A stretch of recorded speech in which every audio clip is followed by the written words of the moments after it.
And now, A Native Podcast with Matt and Zach. And welcome back to another A Native Podcast episode with Matt and Zach. I am Zach, and with me, as always, is Matt. And I gotta start it off that way, as always, Matt. I gotta say, Matt, buddy, how you doing? I'm doing pretty good, my man. Yeah, just excited to be back on here and talking about more native stuff. Right? No, it's always fun and exciting. We take our days off, our breaks off with in between this. I know we have conversations in between the episodes, kind of when we record them about different things and what topics we may use, etc. Mhm. But it's super exciting.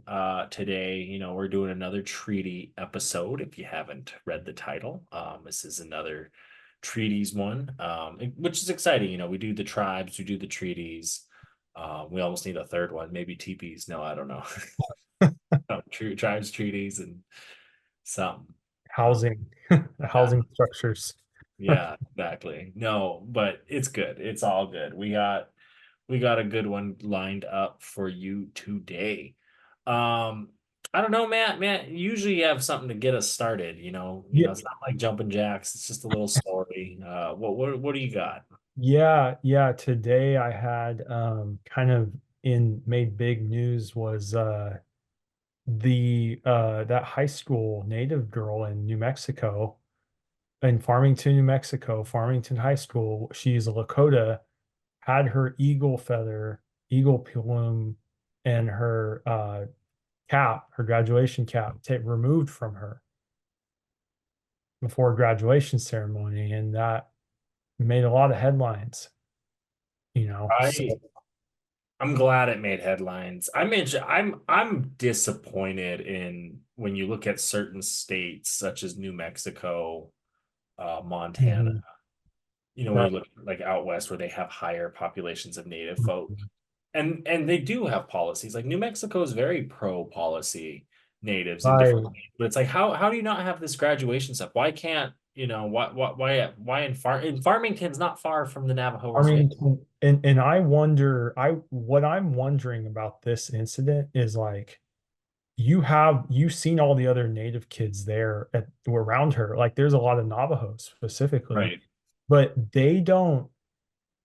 I feel like they might be wearing more like wristbands and turquoise and Or silver. underneath the grad cap, Right. you see that Right. stuff. Yeah. Whereas like if you're from a plains tribe like this girl, then like it's more of the feathers. And the Navajos, I mean, I don't want to misspeak, but maybe it's like they don't do the feathers on the caps as much.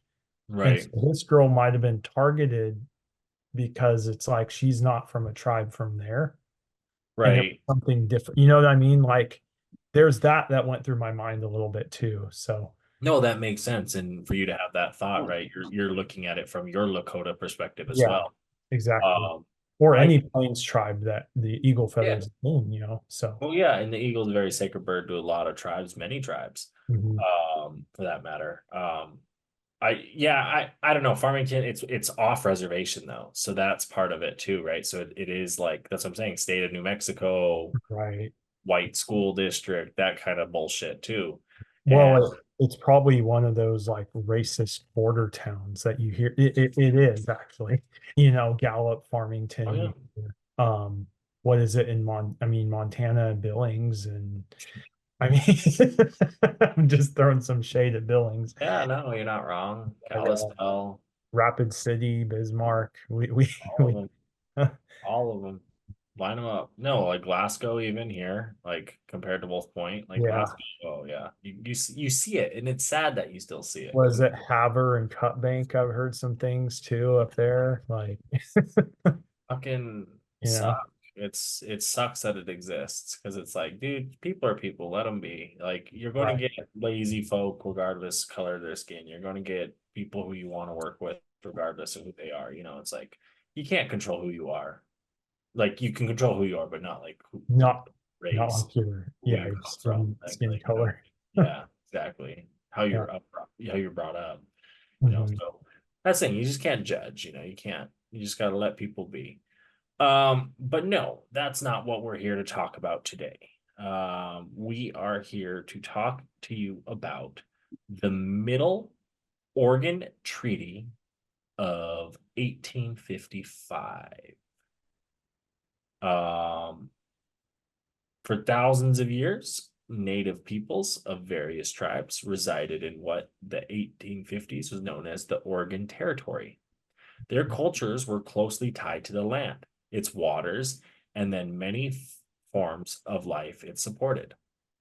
In 1846, the Oregon Treaty, signed by the United States and the United Kingdom, settled the northwest border between the United States and Canada. More importantly, it set the stage for thousands of American settlers to swarm over what had been Indian land. In 1853, Joel Palmer, the Bureau of Indian Affairs superintendent for the Oregon Territory, negotiated a series of treaties with tribes of the Northwest to obtain much of their land and force them onto reservations. Under the provisions of the 1855 Middle Oregon Treaty, the tribes ceded 10 million acres to the United States, and 578,000 acres were reserved for what became the Confederated Tribes of the Warm Spring Reservation. The Columbia River soon became a major east-west route for settlers and others traveling to the Pacific Northwest region. The land reserved at Warm Springs was a remote corner of the territory. One Wasco elder told Palmer, "The place you have mentioned I have not seen. There are no Indians or whites there yet. And that is the reason I say I know nothing about that country. If there were whites and Indians there, then I would think it was a good country." Today, there are 574, they have 73, they update this is 2018, Native American tribes officially recognized by the United States government, ranging from tribes with less than 100 members to some with hundreds of thousands. In June of this year, I believe this was written in 2018. This is from the National Archives. In June, the National Archives loaned the original Navajo Treaty of 1868 to the Navajo Nation Museum. The Navajo Nation comprises about 400,000 members and is arguably the largest group of Native people in the United States. I say that number is closer to 1 million nowadays. Yeah. Especially if you count people who are mixed. I think that's the full blood. Oh, yeah. 100,000's full blood. I think that's it. More recently, we loaned the Middle Oregon Treaty to the museum at Warm Springs. About 5,000 from the Wasco, Warm Springs, and Paiute tribes live on the reservation in Eastern Oregon. The Paiutes joined the reservation several decades after the treaty was signed. Right. A quote in January this year, we received a loan request from the museum at Warm Springs to feature the original 1855 Middle Oregon Treaty. In October 2018, as part of the Memory of the Land exhibition, in her request, the museum's executive director, Carol Leone, wrote, "The museum at Warm Springs exists as an answer to a question that has troubled Native Americans in general, and the Confederate tribes at Warm Springs in particular. For the most of the past century, can this nation's indigenous peoples take meaningful steps on their own initiative, under their own control, to halt the erosion of their traditions, the dispersal of their sacred artifacts, and loss of their very identify as culture?" I don't know. That was weird. That was weird. Very identify as culture. After 25 years, the answer to this question is decidedly yes. In months that followed, many emails, multiple phone calls were necessary to explain NARA's loan requirements and to work out logistical details for transport, installation, and security. The museum partnered with the High Desert Museum in Bend, Oregon, about an hour away, to fabricate a new exhibit case to NARA specifications. The museum's archivist, Eveline Pat, selected 6 pages of the treaty to be displayed, including the signature pages. In late September, on a sunny, cool, crisp morning, Carol met NARA conservator Beatriz Centeno and I at our hotel in Madras. We drove to the museum where we discussed the plans for the installation of the treaty. Klaus Koch from Security Pros joined us to review security protocols while the treaty was on site. Later that morning, Gus Bradley and Cindy Bradley from the High Desert Museum joined us. Gus and his colleague Dustin Cockerham had fabricated the case in Bend. Our greatest challenge was low relative humidity with the very helpful museum staff.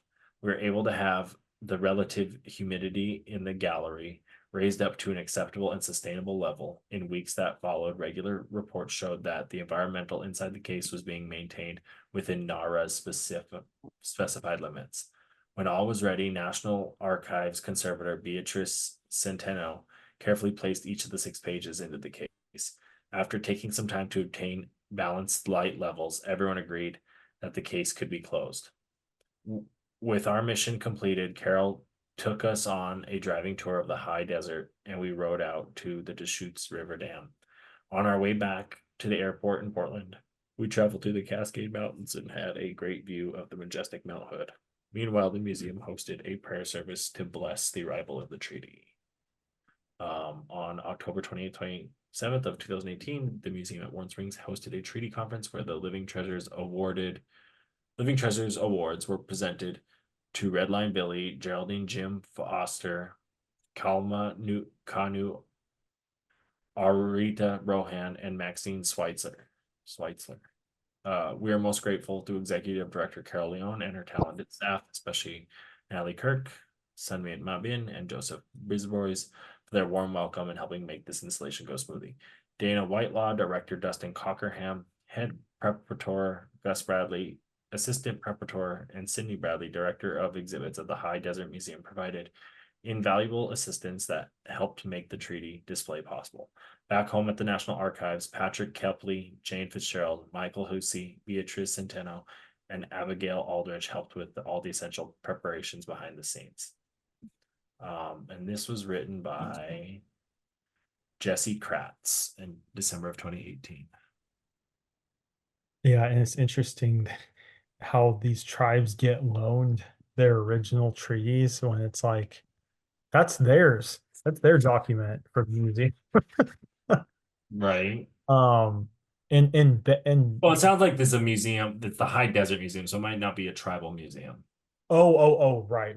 But the Warm Museum at Warm Springs, highly recommend that one. They really do a good job of highlighting their culture and what Right. happened. You know, I've been to several tribal museums, and we can talk more about this when we get my buddy Joseph on here. Yeah. But you know, that one and Umatilla are really good ones in Oregon now. Now Grand Ronde has one, and they're doing a pretty good job with it too. So, Oh, exactly. you know, telling their story. No, exactly. As we should, as we have the right to. Um, Yeah, go ahead. I'll let you go ahead. yeah, so I don't know which one you want to see first. Maybe I could talk about the actual treaty with the different bands here. Oh, go for it. Okay. And I also have a map, and maybe I can just show that after toward the end. Oh, So go we ahead. You can pull it up if you want and Okay. talk about the different tribes. Yeah. Okay, let me get this here on share screen. Oh, you gotta allow me to share it, looks like. Go ahead. Okay. Okay, so we got this one's a really good one because it shows the entire state of Oregon and how like the territory was like, you know, you can see like the Umatilla Reservation today, the Warm Springs Reservation today, and just how much territory got shrunken down. Well, yeah, So because you don't have a coast reservation or the Malheur Reservation, huh? no. So the Malheur Reservation Wow. is what turned into the tiny little Burns Paiute tribe today, which is like maybe 400 to 500 people in the town of Burns there. And Wow. then Shoshone Bannock, I mean, there's the Fort McDermott tribes, which part of their reservation goes into Oregon, but their headquarters are on the Nevada side. So they count as a Nevada tribe. Right. And then the coast ones are just kind of a cluster, which, you know, when we talk to Joseph more about Grand Ronde, we can talk about how they're, you know, more interior people and Siletz is more the coast kind of people. Right. Interior Willamette Valley, Umpqua Valley, Rogue Valley is Grand Ronde, basically. That's a really good map. Oh, it's great. This is from my old professor, David Lewis, Send who, that to me yeah, after this. yeah, no, it really shows Oregon well. And so get this, I want to highlight this really quick. The far northwest corner of Oregon, there's no treaty with those tribes. And guess what? Today, that is the Confederated Tribes, the Clatsop Nehalem, those two tribes in that area, and they are not federally recognized. Huh, I They're wonder state, why. they're state recognized, and it's funny because that's the area where Lewis and Clark, the Clatsop, are the people they stayed with there. Right. Yeah. And And that's the so, thing. It's like people forget that. Like they stayed with people there. They right. stayed with people in Mandan. They Mhm. stayed with people when they're down in Dillon, Montana on the Beaverhead River, you know, or like Big Hole River. Fucking Right. it bugs me. It bugs me. It's They think they just like explored unknown territory. I mean, in a way, it was unknown to them, but and to the America at that time, but still, like, right. So with the Warm Springs tribes today in the Middle Oregon Treaty, the town of Wasco, do you see my little cursor there? oh yeah, Okay, so see and the find the Dow, Dalles there. there's the Dalles, and then up here on a little plateau is the town of Wasco. If you drive up and then up this other road, it sits right there. That's where they signed the treaty. Um, and Warm Springs tribes are Wasco, Warm Springs, or they say Tenino a lot. And I've they heard were that. they I've heard were that. along the, yeah, you've heard that. Yeah, they lived along the river, and in this area, whereas like down in the desert areas was the Northern Paiute, and they got, like you were reading earlier, they got moved to the reservation after the Warm Springs and Wasco's got moved there. Well, when you show, right, when you show this, it makes sense because that's where like they would, that's where they lived. Yeah, because the Northern Paiutes were like as far north as where these mountains started south, like they were a desert, Southeast Oregon Paiute. Right. Shoshone Bannock a little bit out here, but Paiutes were all this desert.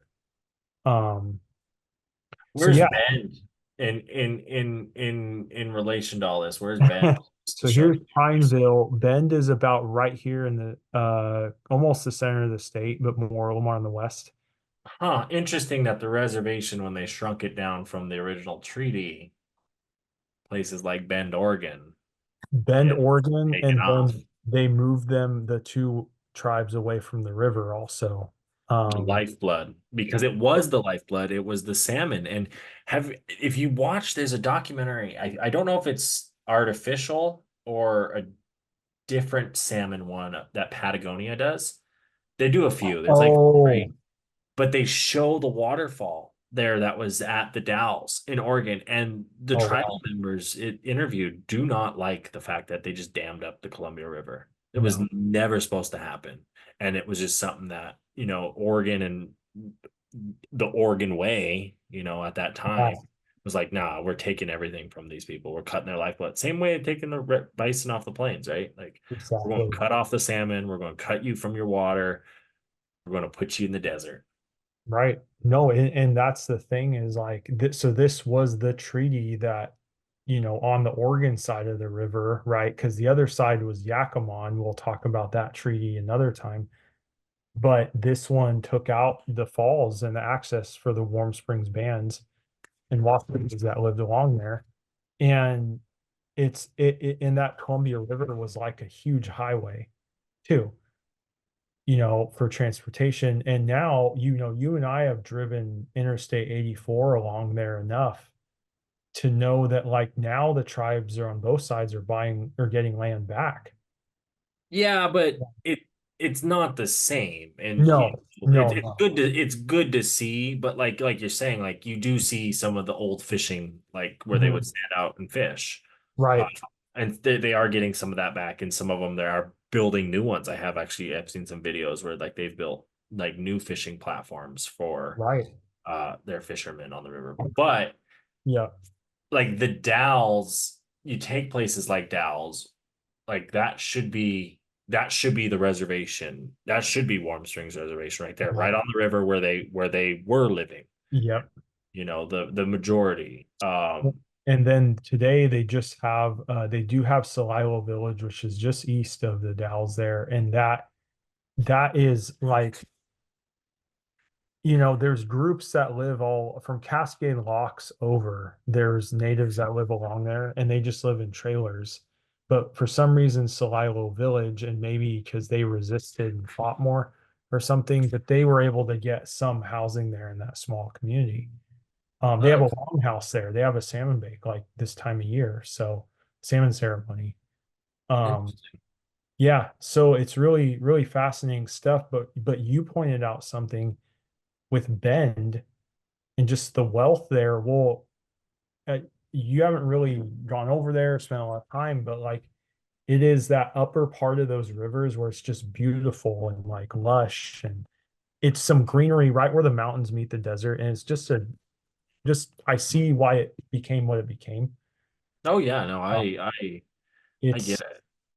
it's just, but yeah, those people all live through there in those, those beautiful areas, and we have you have these luxury resorts along the river, like Sun River. The Deschutes River starts up here and flows north all the way. Right. No, exactly. And then Um, it's good to see Warm Springs is putting in their new resort. right, Still, like it's not comparable to what it could be, where it could be, right? Like right.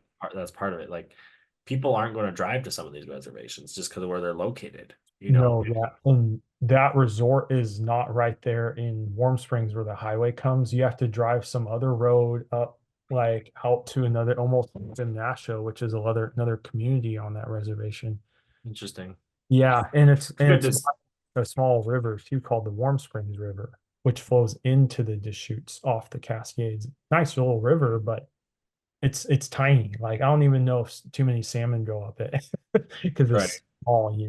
Yeah, when you look at the bigger picture of what was had, when you look at like I really like this. It shows the watershed on this. Yeah, This is a really, really good map. no, it's interesting, and it's almost like what's that? Those like the native art with the bat, like the like you did in a sense. There's a term for it. They do Ledger um art, ledger, like that'd be a good almost one to like a put. ledger type. Yeah. Yeah, but Uh, even just cleaning up the the red and blue names on here and making it more eligible. oh yeah. Yeah, yeah, Well, very and readable. and he had some lines in here and stuff, and it's kind of interesting. Yeah, how he kind of, and he's from Grand Ronde, but yeah, the Western Oregon's a little more of a there's a lot more going on in terms of these smaller groups in different areas, and um, but yeah, the east side, you see Nez Perce way over here in the corner. Hmm. That in this beautiful valley, which by Joseph over here that we're actually right here, that Right, little section, that's to me one of the most beautiful places in Oregon. It looks just like Montana in that valley, like right. just how spread out it is, and that was where Chief Joseph lived, and they pushed them all into Idaho, and then other elsewhere. But No, exactly. When you look at what um, how these things get shrunken down, but I guess when you focus more in here on the Middle Oregon Treaty, it's interesting too. Like you said, it gets confused with the Treaty of Middle Oregon, but there's the right, Middle Oregon Treaty. And it actually it had the articles. hmm, Like you said, it was. I have them all. I read them on the last one. I think I could read them here, but yeah, it has the original signatories: Dog River, Wasco, Lower Deschutes, Middle Oregon, to mhm. Tainano, the Upper Deschutes, the Wasco. Um, it become successor in interest. So what it became is the Confederated Tribes of Warm Springs Reservation. Key provisions: railroads, roads and highways, hunting and fishing, gathering, provided agricultural assistance, right of way, provide educational assistance, provide healthcare assistance, ratified. Um, Did you know there's a new native apparel company? No, I did not. It's called Shop LS 574, named after the 574 federal tribes and the Little Shell descendancy of its founders. Wow, that's really cool, man. It is. It is becoming a spot to order Native apparel by and for Natives, working with Native designers and teams to help best represent Indian country. That's awesome, dude. For sure. Now make sure to go pick up some Native podcast swag as well as other Native gear while shopping at shopls574.com. Oh, yeah. And do not forget to use code ANP10 to save on your next order. That's ANP10. Hey Matt, did you know there's a tribally owned net company? No, I did not. Not only are they tribally owned, but Blue Ribbon Nets also creates totally sustainable products. With Blue Ribbon Nets, not only are you getting quality nets, but even eco-friendly ones as well. That's awesome, dude. It sure is indeed.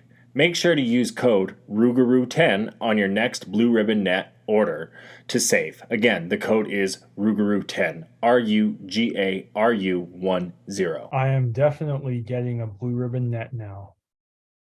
Tune in every Tuesday to hear your favorite Native podcast. That's right. A Native podcast has new episodes every week, ranging from boarding schools to Indian child welfare. Not only that, but we have Indian country covered from Maine to California and Florida to Alaska, Hopi to Blackfeet and Choctaw to Tlingit, and all those Crees in between. And all you other natives and non-natives out there, we want to remind you to tune in this Tuesday to A Native podcast. Is your res runner in need of new lights? Well, look no further than our friends at Oxteo, an industry leader in LED lights. Make sure to use code RUGAROO on your next set of lights. That's RUGARU.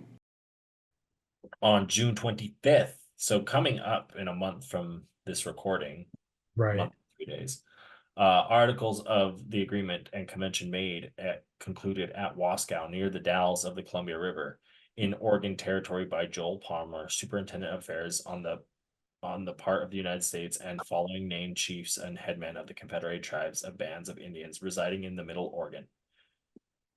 They being duly authorized, therefore, by their respective bands to wit, and I'm not going to say any of their names because I will butcher all those guys, but they are from the tribes mentioned. Article 1, above named Confederate bands of Indians cede to the United States all their right, title, and claim to all and every part of the country claimed by them, including in the following boundaries, to wit, commencing in the middle of the Columbia River at the Cascade Falls and running thence southerly to the summit of the Cascade Mountains, thence along said summit to the 44th parallel of north latitude, thence east on that parallel to the summit of the Blue Mountain, or the western boundary of the Shoshone or Snake country, thence northernly along that summit to a point due east from the headwaters of Willow Creek, thence west to the headwaters of said creek,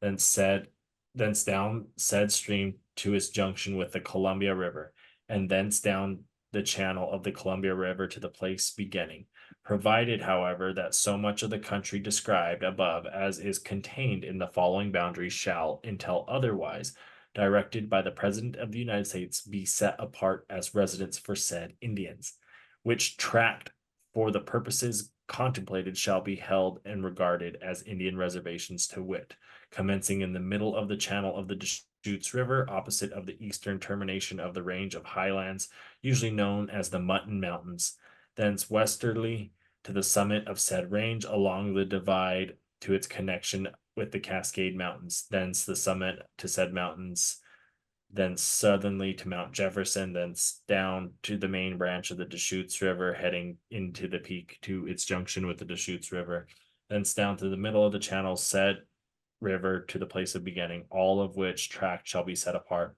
and so far necessary surveyed and marked out for the full exclusive use, nor shall any white person be permitted to reside upon without the concurrent permission of the agent and superintendent. The said bands and tribes agreed to remove and settle upon the same within 1 year after ratification of this treaty, without any additional expense to the United States other than is provided for by this treaty, and until expiration of the time specified, these said bands shall be permitted to occupy and reside upon the tracts now possessed by them, guaranteeing to all white citizens the right to enter upon, occupy as settlers lands not included in said reservation and not actually enclosed by said Indians, Provided, however, that the prior removal of said Indians to said reservation before any improvements contemplated by this treaty shall have been commenced. That if three principal bands, to wit, the Wakapom, Tia, or Upper Deschutes and Lower Deschutes bands of Walla Wallas, shall express in council a desire that some other reservation may be selected for them, that three bands named may select three persons of their representative bands with the superintendent of Indian Affairs or agent, as may be him to be directed, shall proceed to examine, and if another location can be selected, better suited to condition and wants of said Indians, that is unoccupied by the whites. And upon the Board of Commissioners thus selected may agree the same shall be declared for reservation for said Indians instead of the tract named in this treaty, provided also that the exclusive rights of taking fish in the streams running through the bordering and said reservations is hereby secured to said Indians and all other usual and accustomed situations in common with citizens of the United States of erecting suitable houses for curing the same. Also privilege of hunting, gathering roots and berries, and pasteurizing their stock on unclaimed lands in common with citizens is secured to them, and provided also that if any band or bands of Indians residing in and claiming any portions of this country in the article shall not exceed it to the terms of this treaty, and then the bands becoming parties hereunto agree to receive such part of the several other payments herein named as consideration for the entire country described as foresaid as shall be in proportion that their aggregate number may have the whole of Indians residing and claiming the entire country aforesaid as consideration and payment in full for the tracts in said country claimed by them, and provided also that were substantial improvements that had been made by any members of the bands being parties to this treaty who are compelled to abandon them in consequence of said treaty,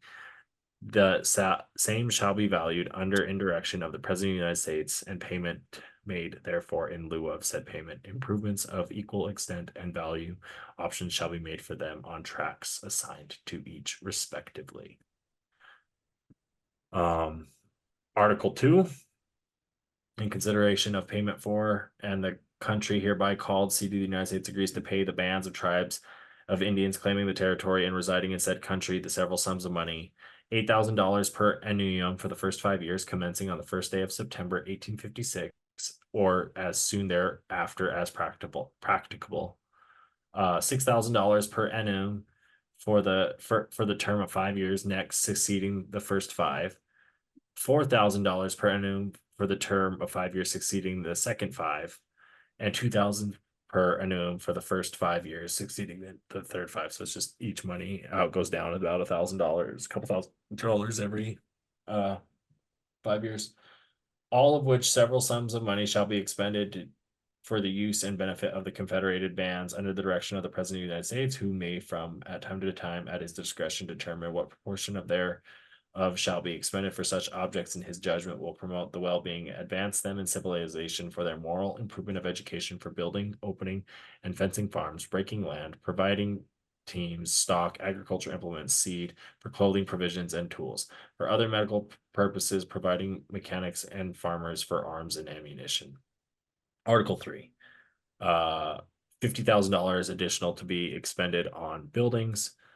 Article 4, the United States to erect sawmills, schoolhouses, to furnish farmer mechanics, physician, etc., to erect dwellings, houses for head chiefs, successor of head chiefs to take them.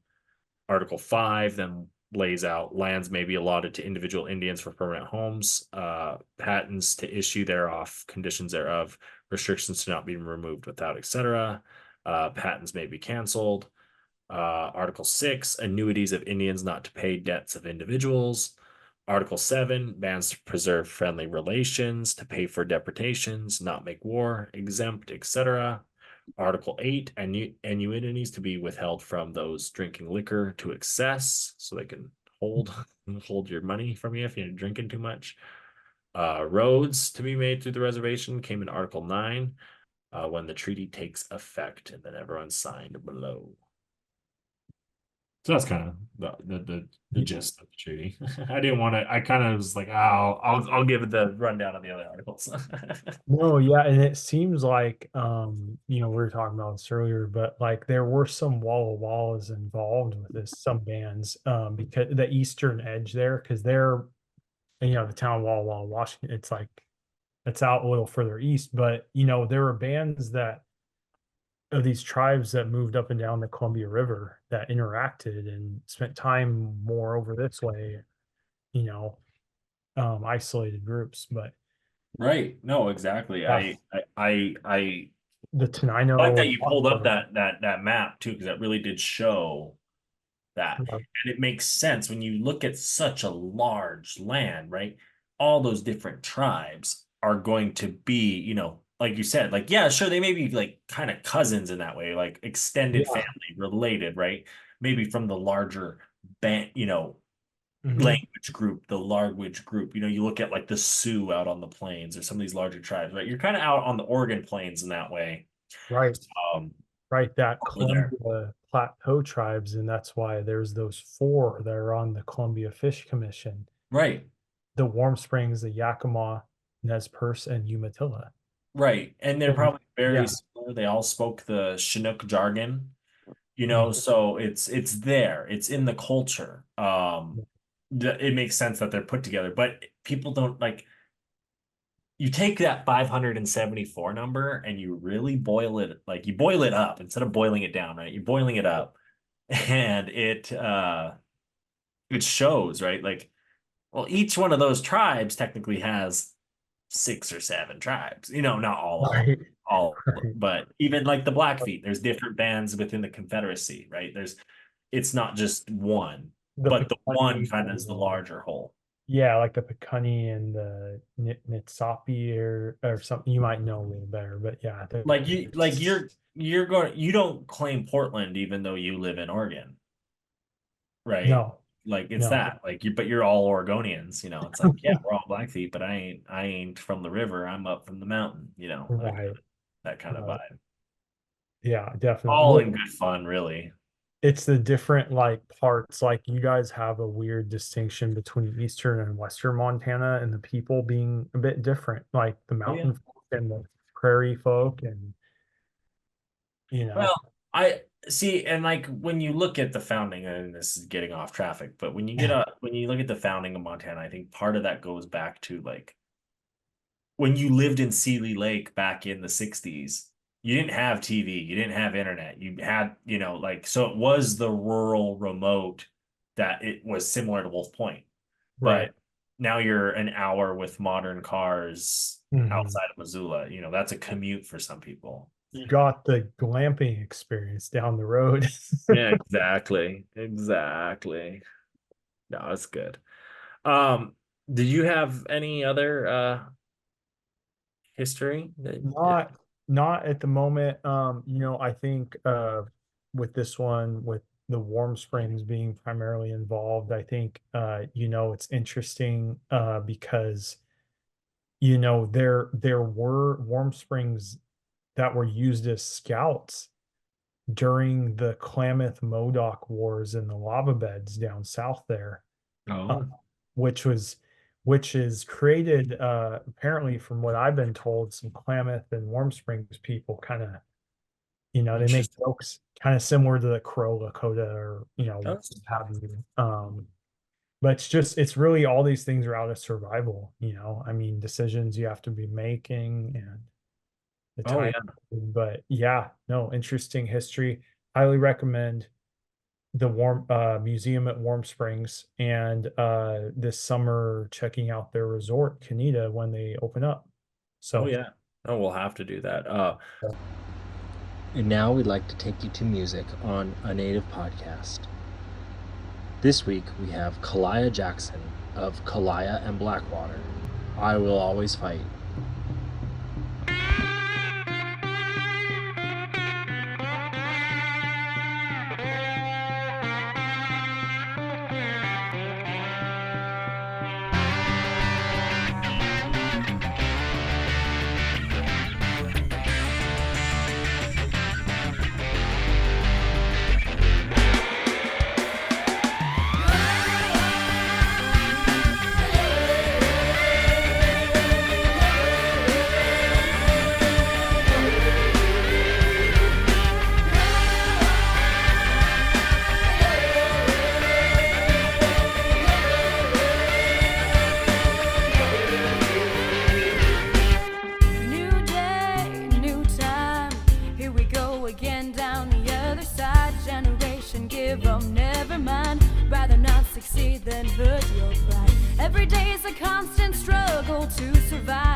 break through old stereotypes, dead ends and trials, but I'm still here, I'm still alive. I will not break, I will not hide, will not give in, I will always fight.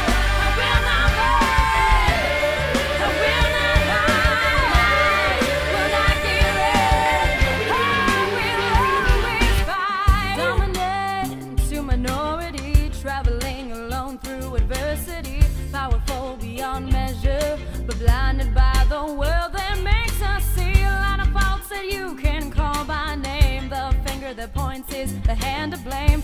It's all unending trials, but I'm still here, I'm still alive. I will not break, I will not hide, will not give in, I will always fight. I will not break, I will not hide, will not give in, I will always fight.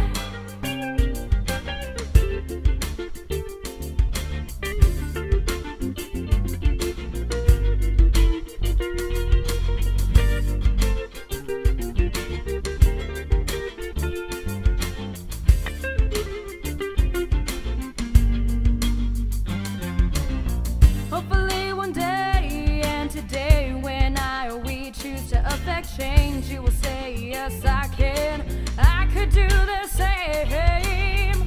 Pick myself up so that one day you will see not just who I am, but who I choose to be. This is my own life, I'm still here, I'm still alive.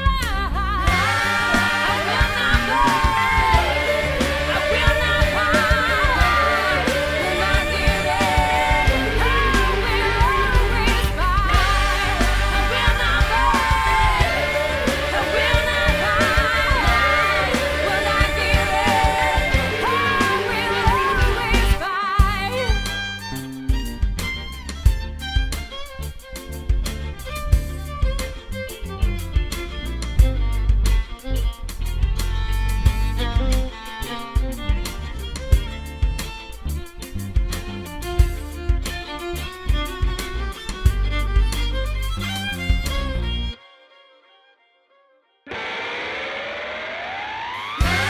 I will not break, I will not hide, will not give in, I will always fight. I will not break, I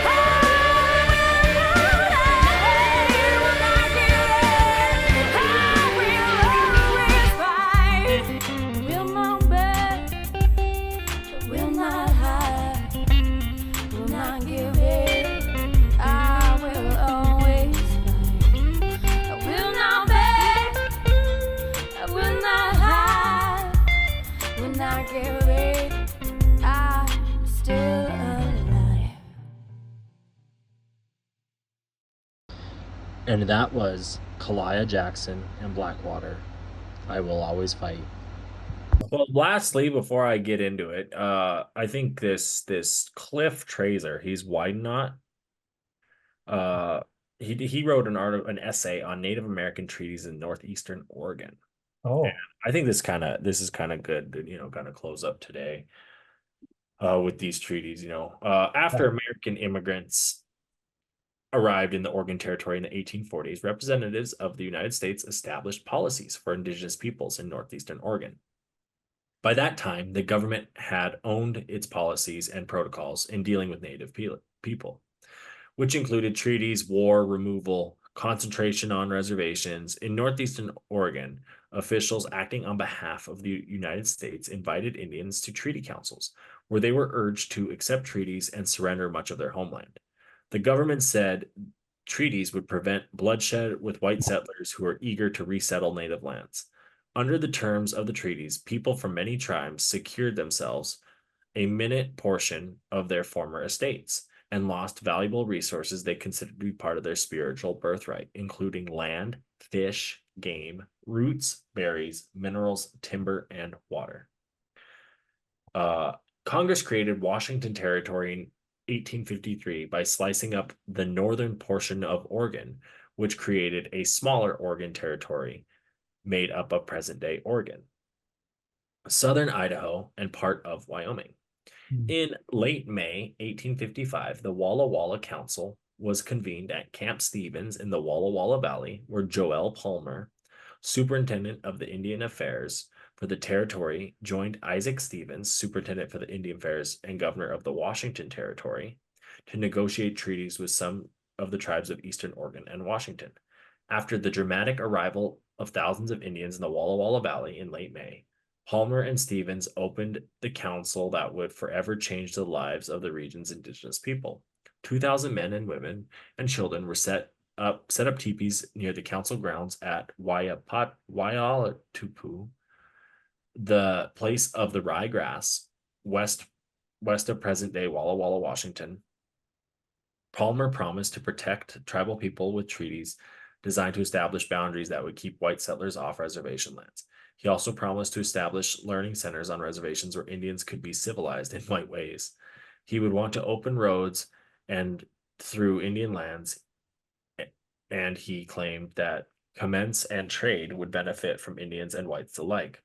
To accomplish these goals, Palmer and Stevens asked tribal leaders to sign treaties that would create Umatilla Reservation for the Walla Walla, Cayuse, Umatilla, and Yakima reservations for the Yakima, Palouse, Piscouci, Klickitat, Wintachi, Wishram, Clinquit, Kawasasi, Liowas, Skinpa, Skaik, Okeechobee, Kamaltipa, I don't know, that's CPAC, and others, and the Nez Perce Reservation.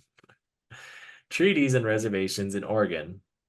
The treaty and council lasted many days. Palmer continually told the people that the government wished to protect them from unscrupulous settlers and to uplift them with permanent homes, hospitals, farms, mills, shops, and schools where their children could be assimilated. He offered food, goods, and money for sale of their land. He promised that the treaties would allow Indians to hunt, fish, graze, gather off the reservations in their usual accustomed areas. For that they listened patiently to Palmer and Stevens, the leaders included Nez Perce chiefs Old Joseph, Lawyer, and Looking Glass, Palouse chiefs Calhoots and Tilecox, Walla Walla chiefs Yellowbird, Stickus, Five Crows, Young Chief, and Yakima chiefs Kamayakin, Owie, and Tias. When native leaders presented their reaction to the proposals, they spoke of the sacredness of the earth and the inability to sell the land of the Creator had given him. The Creator had made all the earth. Cayuse Chief Five Crows said, "He made us of the earth." For Indian leaders, selling the land was a sin. Sictus compared the request to a person taking a nursing baby away from its mother and selling the mother, leaving the child without subsistence. He explained that the land is our mother. Young Chief reminded everyone that God instructed the earth, plants, and animals to take care of the Indians and told indigenous people not to sell the land. Yellowbird said that the proposals for the treaties and reservations made him feel like a feather blowing in the wind. The people of northeastern Oregon were reluctant to sell their land because it violated their religion, but they understood the political reality of the situation. Native leaders framed their views in spiritual terms, but they realized they would have to make agreements, asking Palmer what the president proposed in terms of money, goods, and boundaries. At first, Palmer proposed the Walla Walla, Cayuse, and Umatilla people live on the Nez Perce Reservation. But Indian leaders from Eastern Oregon and Washington did not leave their lands. Then Palmer offered them a separate treaty in northeastern Oregon, created the Umatilla Reservation. Although not enthusiastic, Walla Walla, Cayuse, Umatilla leaders signed the treaty in June 1855, so right before this treaty of the Middle Oregon, right? Creating the Umatilla Reservation, but ceding 6.5 million acres of homeland to the United States. Over time, Nez Perce, Palouse, and other indigenous peoples moved onto the Umatilla Reservation, often marrying tribal members. Several people relocated to the Umatilla Reservation following the Plateau Indian War of 1855-1858 and the Nez Perce War of 1877. The U.S. Senate ratified the Walla Walla, Cayuse, and Umatilla Treaty on March 8, 1859, establishing a nation-to-nation relationship between the Confederated Tribes and the federal government, a legal relationship that exists today. Then, not long after making that treaty, Palmer arrived down the Columbia River and met representative tribes of the Middle Columbia at the Wascow Treaty Council near the Dalles. Representatives of the Taino, Teague, Wyam, Doc Spruce, and Wasco came to the council knowing that Palmer wanted them to surrender their lands and move on to the reservation. They met at Wasco Village on the south side of the Columbia near Celilo Falls, where Palmer bluntly told them that he proposed a treaty to purchase their lands, extinguish title to their homelands and resources, and establish a reservation on the east side of the foothills of the Cascade Mountains. Palmer's proposal were similar to those made earlier with the Walla Walla, Cayuse, and Umatilla treaty boundaries, tools, assimilation through schools, hospitals, mills, farms, and teachers. He proposed to protect the people through treaties, warning them of dangerous white resettlers and hostile Indians. Chief Simon Tustitus of the Deschutes band of Walla Walla Indians worried that people would lose their fishery at Celilo Falls and would not be able to hunt or gather, the basis of their economy. Palmer told them they could fish forever, hunt and gather off the reservation, a promise he included in the treaty. Even though the treaty guaranteed the Indians could fish at all usual and accustomed areas, state officials later would ignore federal law and arrest native fishers. Chief Kick Cup of the Upper Deschutes of Walla Walla Indians agreed to move to the Warm Springs Reservation and go live where you have told us to go, I say in quotes. He was happy to live near whites, he said, since he didn't feel that it would do us any harm. Wasco Chief Tossummeath did not trust Americans and wanted to be paid immediately for signing over his property, demanding, "We want the money now." Palmer replied that he could not pay immediately, since government buyers could not purchase blankets, tools, and supplies for the Warm Springs people much cheaper than the Indians could if they purchased their good for traders. With an understanding that they would be paid later and receive all that they had negotiated, indigenous leaders agreed to move to the south of the Columbia River to the Warm Springs Reservation. Several native leaders signed the Wascow Treaty of June 25th, 1855, including Simtustus, Loxquisa, Skickami, Kickup, Upper Deschutes, Walla Walla, the Taino Band, the John Day River Band of Walla Walla, the Dalles Band of Wasco, the Kiggle Walla Band of Wasco, the Dog River Band of Wasco. The U.S. Senate ratified the treaty, and President Pierce signed it into law March 8, 1858, under the terms of the Wascow Treaty. The tribes surrendered approximately 10 million acres and agreed to move the Warm Springs Reservation with a land base of 464,000 acres. The people lost land, resources, and fisheries, but until 1957, they continued to fish for salmon at their traditional fishing sites on the Columbia rivers, many of them working from platforms hanging over roaring waters near Celilo Falls. Not all native people affected by these treaties with them, and some refused to live on the reservations. The Plateau Indian War began in 1855 in the wake of the treaty councils. After miners found gold near Colville, Washington, whites violated the treaty agreements by trespassing on Indian lands north of the Columbia River, raping native women and stealing horses. Native people retaliated by executing some miners. Indian agent Andrew Jackson Boulogne left the Dalles to investigate, but a party of Indians murdered him, triggering a war that put the U.S. Army forces in field to force resistant native groups to surrender. Some natives from northeastern Oregon participated in the war, fighted, and near the Columbia River and Washington Territory. Yeah. Always the discovery of gold, huh? Yeah, I thought I'd share that. That was just a little bit more. I like that. It was a good one explaining kind of a summary of everything. Oh yeah, he goes on further here. But right here, I like this one.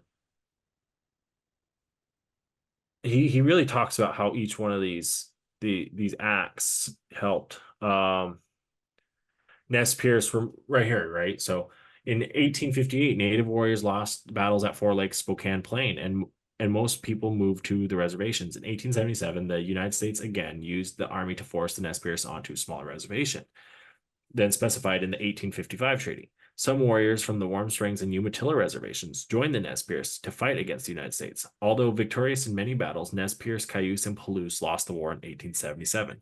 General William T. Sherman, commanding general of the United States Army, forcefully punished native combatants in the Nez Perce conflict, exiling them to Ekish Pa at the hot place of Kansas and Indian Territory.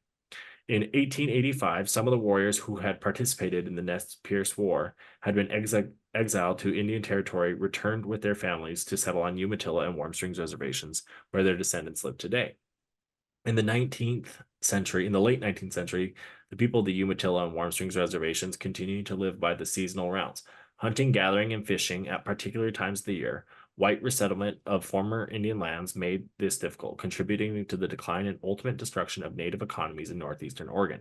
People on the Umatilla reservation farmed the banks of the Umatilla River, but the poor and soil weather hampered farming on the Warm Springs reservation. In order to survive, the people adapted, supplementing their traditional practices by working for white farmers, ranchers, merchants, and government agents, and earning money as laborers, rodeo riders, dancers, artisans, and actors. Subsistently, to help Native people, reformers in Congress passed the General Allotment Act of 1887. The act proposed breaking up the reservations into small family parcels or allotments on the premise that Native Americans would work for their allotments as farms and join the market economy. Reformers and capitalists in the West joined hands to pass the act, while cattlemen, farmers, miners, entrepreneurs supported the bill because they believed it would open up millions of acres of Indian land for white development. Agents allotted lands on Indian reservations, including Umatilla and Warm Springs, which resulted in amount of Indian land that did not foster Native economic development. 22 years before the passage of the Allotment Act, Warm Springs Reservation Superintendent J.W. Huntington negotiated a new treaty, which diminished the size of the reservation but affirmed Native fishing rights. In further support of fishing rights in 1929, the government recognized Celilo Village, a 7-acre reserve on the Columbia River. The village is arguably the oldest continuously inhabited village of Native Americans in the United States, perhaps predating the Acoma or Orabi Pueblos. But tragically for the indigenous people of Eastern Oregon and Washington, in 1957, the U.S. Army Corps of Engineers built the Dalles Dam, which flooded the falls and destroyed the most important fishery on the Columbia River. Destruction of this sacred site remains a significant and painful loss to people of the Warm Springs, Umatilla, and other reservations. The inundation of Celilo Falls was the most dramatic, consequential disruption of native fishing on the Columbia, but it was not the only dispute over Indian fishing rights in the Pacific Northwest after World War II. Congress passed the Indian Claims Act in 1946, which permitted tribal governments to file claims against the government for unauthorized theft of land resources since the establishment of reservations of the 1850s. Northwest tribes petitioned the Indian Claims Commission in the United States Courts of Claims to redress loss of resources. Tribes received small sums of money for their losses, but the government did not return land and resources. Nonetheless, a series of court cases included So Happy v. Smith in 1969, United States v. Oregon 1969, United States v. Washington 1974, confirmed the Indians' legal right to fish the Columbia and its tributaries. In 1884, Paiute Chief Oyotis led approximately 70 Northern Paiute onto the Warm Springs Reservation, where their descendants live today. Other Northern Paiute live on the Burns Indian Paiute community in East Central Oregon, which you pointed out. In 1885, Congress passed the Slater Act, which implemented land allotments in Midwest Indian Reservation and the Umatilla Indian Reservation, preceding the General Allotment Act of 1887.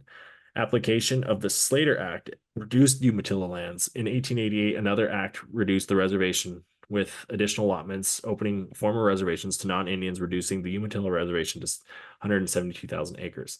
On the Warm Springs Reservation, tribal members voted in 1937 to accept the Indian Reorganization Act, better known as the Wheels-Howard Act. By accepting the act, the people of Warm Springs reorganized their tribal government with bylaws and a constitution. In 1938, the people adopted the name Confederated Tribes of Warm Springs Reservation. While the Warm Springs Reservation accepts the Wheeler-Howard Act, the people at Umatilla Reservation rejected it. They decided to create a 9-member board of trustees, a general council, and creating their own form of government that exists today. In 1949, people on the Umatilla Reservation followed the example of the Warm Springs people, renaming themselves the Confederated Tribes of the Umatilla Reservation. Although the Confederate Tribes received funds through legal action of the U.S. Claims Commission and Court of Claims, the United States government did not restore any lands or resources. So here's kind of the last one, dives into modern times. In 1977, the government of Umatilla, Warm Springs, Yakima, Nez Perce reservations established the Columbia River Intertribal Fish Commission. which ensured a unified voice to protect sovereign rights, to protect fish and watersheds, support tribal management and scientific research, and to educate people about salmon culture. Salmon remains part of spiritual life in Native peoples throughout Oregon, and many people participate in the first salmon ceremonies in the traditional longhouse. During the 12th century, the Confederated Tribes of Warm Springs could no longer survive on on a traditional economy. So members worked at various jobs, and the tribes sold lumber and established recreational sites. It built Key Nata Resort in 1971 and added a casino in 1995, which helped fund housing, business developments, educations, uh, edu- cultural language programs. The museum at Warm Springs opened in 1993 with exhibits on tribal history and Plateau Native American art and artifacts. In 1998, the Confederate Tribes of Umatilla Reservation opened the Tam Skillet Cultural Institute with 45,000 square feet of housing on an archive, library, exhibits, offices, cafe, and program area. The tribe's programs, resort, restaurant, Wild Horse Casino employ thousands of people. The people of Warm Springs and Umatilla continue to meet in their longhouse to give thanks.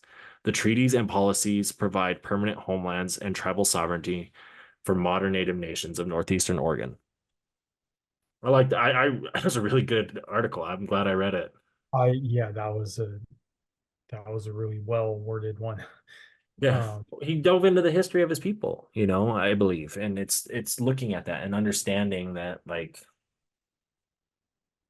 right. we are, here's the treaty, here's the things that affected the treaty, Mhm. here's the outcomes of that. Here we are today. Columbia Tribal Interfish Commission, you Right. know, comes from this treaty, Right. or Yeah. comes from all the a combination of all these treaties, but Right. this treaty is a part of that, right? So it's understanding these things, understanding where we as Native people exist. And it's just another treaty, just another one, number two.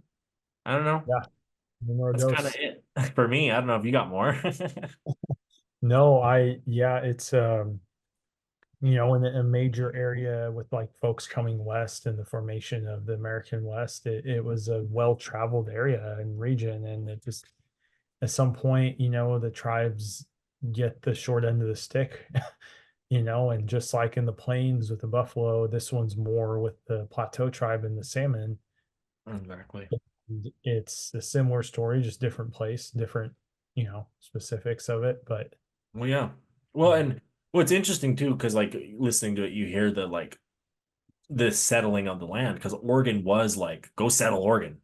right. The West was like, go west, go to Oregon, Oregon Trail, right? It was a whole Yeah. video game The, based on it. the Willamette Valley, the mild winters, and Oh, exactly. there's a lot of families and groups like in the Yellowstone series that their aim was Oregon, but some just stopped along the way and stayed. Like they stayed in Idaho, or they stayed in, potato farming, or they did this in this other place. And Well, that's the joke of Denver. They got to the mountains and they're like, fuck that. especially there where it's just like straight up, like Right? there's like, yeah, Exactly. don't know if we're going past those. Well, do you have any final words for the listeners? Check out the museum at Warm Springs and Canida. I want to say it's sometime in July, but they're opening this summer and adding some stuff. So go support Warm Springs and visit if you're ever in the Dalles, Oregon. You'll see that big dam, and remember there was a big falls there one time, and natives still have platforms right below where the dams are there, but you know. Well, Um, you say those platforms. As a kid driving that highway, you always look out, right? You never knew really what they were. You're just like, oh, oh, it looks like people have wood. Just like, why is there a bunch of wood? It's to stand on to fish, and they've been there for thousands of years, yeah. you know.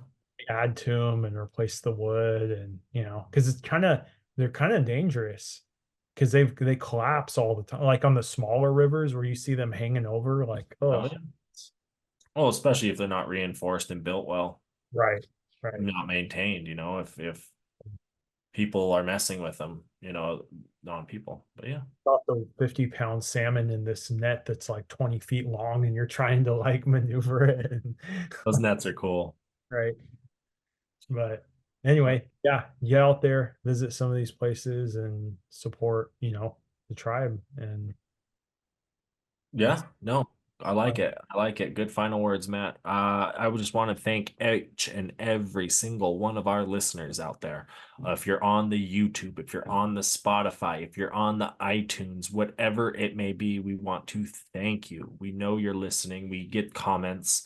Feel free to comment. Feel free to leave a review. Give us 5 stars. That helps us out. Please like, subscribe, add, share, tell a family member, tell your grandma, tell your sister, tell whoever it may be. And we appreciate us. It helps us out. We need it. We need the help. But until next time, bye bye. I know ballers, I know chiefs, I know riders from the east, I know educated natives down to picket in the streets, middle fingers to police, fuck you, we come in peace. I know red-skinned hippies that be giving me the creeps. I know beauty, I know beast, I know savages and freaks, and I know a couple cousins even bougier than me. No, ain't elite, bougie native, yes indeed. Art exhibit to the club, and we roll it 20 deep. Copper on my neck, gold on my ring, feather on my hat, skin stitched chin, 100 warriors on my back, they be drumming when I sing, man there ain't no way around it. A Native Podcast is produced by G&G Advertising and Quartz Lake Productions.